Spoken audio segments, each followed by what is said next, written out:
Moi, j'étais couché à la maison. Il y a un ami qui m'a appelé au téléphone à 3 h du matin. Il me dit non, votre coin au marché est en train de prendre feu. À 3 h du matin, j'ai pris la route, en courant même sorti au goudron. Quand on est venu, il y a un magasin qui avait déjà pris feu.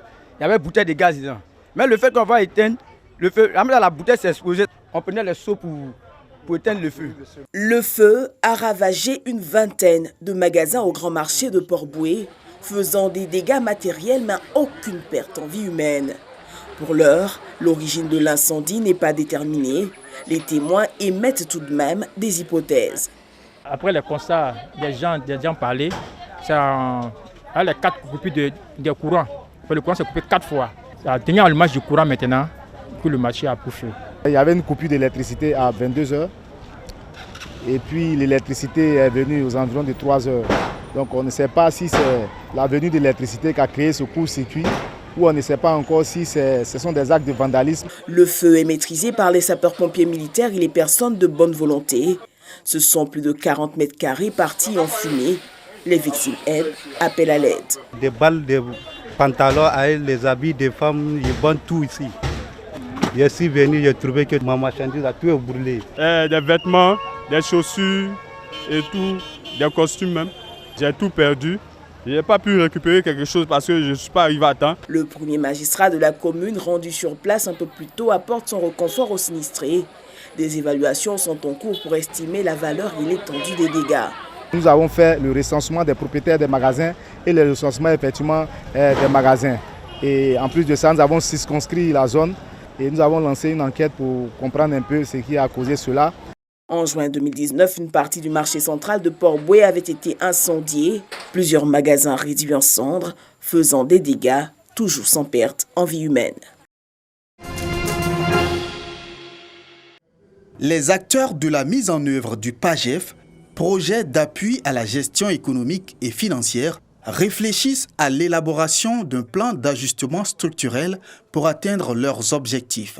Rappelons que le PAGEF, lancé en 2017 pour une durée de 3 ans, a connu un retard dans sa phase d'exécution à cause de la pandémie à coronavirus. Quand on commande des ordinateurs d'Europe, d'Asie, etc., il y a eu beaucoup de perturbations causées par la Covid. Ensuite, l'autre volet principal, ce sont des formations. Là également, vous avez vu qu'avec la Covid, compte tenu des mesures barrières, là également, à un moment même, les formations étaient totalement arrêtées. Bon, maintenant, ça reprend, mais dans des conditions plus compliquées. Vous avez les activités des consultants internationaux. Avec les contraintes de voyage également liées à la Covid, on a beaucoup d'experts qui ne peuvent plus voyager pour se déplacer jusqu'ici. Toutes ces difficultés rencontrées ont entamé l'aboutissement du programme. L'État a donc plaidé auprès du bailleur qu'est la Banque africaine de développement pour une prorogation du délai jusqu'à fin décembre. Le taux d'exécution physique, il est encore réduisant, mais encore le taux d'exécution financière, il est moins de 30%. Donc l'objectif de cet atelier, c'est vraiment de réfléchir à comment faire les ajustements nécessaires pour que ce taux soit dans les limites acceptables. Puisque c'est un financement avec la BAD qui nous soutient. Il serait donc dommage que nous passions à côté d'un financement qui permette d'améliorer toute la réforme des finances publiques. Durant les 3 jours que va durer cet atelier, les experts vont élaborer une feuille de route qui permettra au PAGEF de connaître une bonne exécution. L'objectif global du PAGEF est d'optimiser la mobilisation des ressources budgétaires et de renforcer le cadre de gestion des dépenses publiques. Scientifiques, écrivains, artistes de l'Académie des sciences, des arts, des cultures d'Afrique et des diasporas africaines ASCAD, tous réunis pour célébrer la rentrée solennelle 2020-2021 de l'institution et attribuer les bourses de recherche. Les docteurs Brahima Seyi et Tamia Kwaku sont les heureux lauréats de la bourse. Ils empochent au total 6 800 000 francs CFA pour la pertinence de leurs travaux dans les secteurs de l'environnement et de l'agriculture. Ce projet qui nous a permis de remporter le second prix de l'ASCAD est intitulé « Durabilité de la culture cacaoyère en Côte d'Ivoire dans un contexte de changement écologique et social ». Ce projet a été suscité face au contexte dans lequel nous vivons actuellement.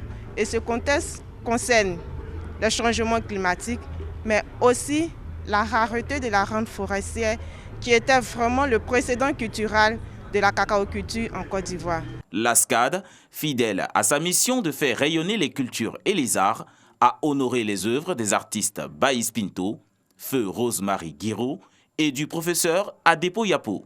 Ce que nous avons essayé de faire, nous, à l'Académie, c'est justement d'opter pour ne peut-être pas réinventer le rôle du savant, mais de le recadrer. Et vous avez vu que le programme que nous proposons reflète un peu cet esprit académique, en récompensant des artistes, en récompensant des travailleurs de la science qui sont en dehors de l'Académie. Créée le 1er septembre 2003, l'Académie des sciences, des arts, des cultures d'Afrique et des diasporas africaines, ASCAD, ne déroge pas à sa règle, celle de contribuer au développement de la personne humaine par la sensibilisation sur le changement climatique.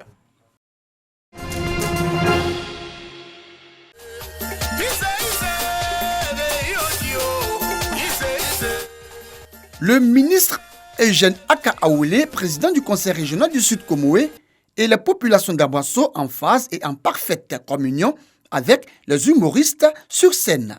Nous sommes à la 3e étape de Bonjour Tour 2021, émission humoristique de la RTI. Et c'est la place Etienne Elingan Alexis qui a servi de cadre à ce grand rendez-vous du rire. Maman, tellement le pays est dur, gendarme joue l'auto. C'est pas la peine de vous fâcher, les gendarmes. Je vous dis dans quel hôtel il est descendu. Moi-même, je vais prendre le rendez-vous pour vous. Moi, c'est quand on était à l'école primaire, Baobab, 10 francs. Ils sont 10, ils font la langue quoi. À nous deux, tu fais quoi? Pia. Puis tu mènes l'autre, tu m'attires.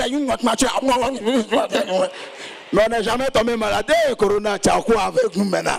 Le directeur général de la RTI, M. Fosseni Dambélé, vous salue. Brave population du Sud Comoé. Il vous exhorte au port du cache-nez. Bonjour, quand on a démarré, c'était l'union des peuples, des filles et fils de ce pays. L'union sacrée. Du nord au sud, de l'est à l'ouest, en passant par le centre. C'est ça, la population de la Côte d'Ivoire. Et Bonjour veut vous amener toujours à cela, à être ensemble, à être unis. Car lorsque nous sommes ensemble, nous sommes toujours plus forts. Le ministre Aka Aoulé, parrain de Bonjour Tour à Aboisseau, a saisi l'opportunité pour inviter les populations de sa région à être des artisans de paix et de la non-violence, mais surtout à respecter les mesures barrières pour lutter contre la Covid-19. Bonjour 2021, c'est le tout petit cadeau que nous avons tenu à vous offrir en ce début d'année 2021. Vous le méritez et vous avez démontré que vous le méritez par votre mobilisation exceptionnelle. Les populations, elles, se réjouissent de la qualité de la prestation des humoristes. Petit du lion, Liato. Petit de Boisseau, Aboissoto. Petit de l'homme, Petit Mousseau. Petit de mouton, Moutonto. Petit Agni, Agnisso. Ya, c'est comme ça vous êtes, Béoussé. Chaque année, ils évoluent un peu plus, quoi. Très satisfaite. On est toujours content de recevoir Bonjour. J'étais malade en venant, mais j'ai retrouvé la santé. J'ai tout gagné.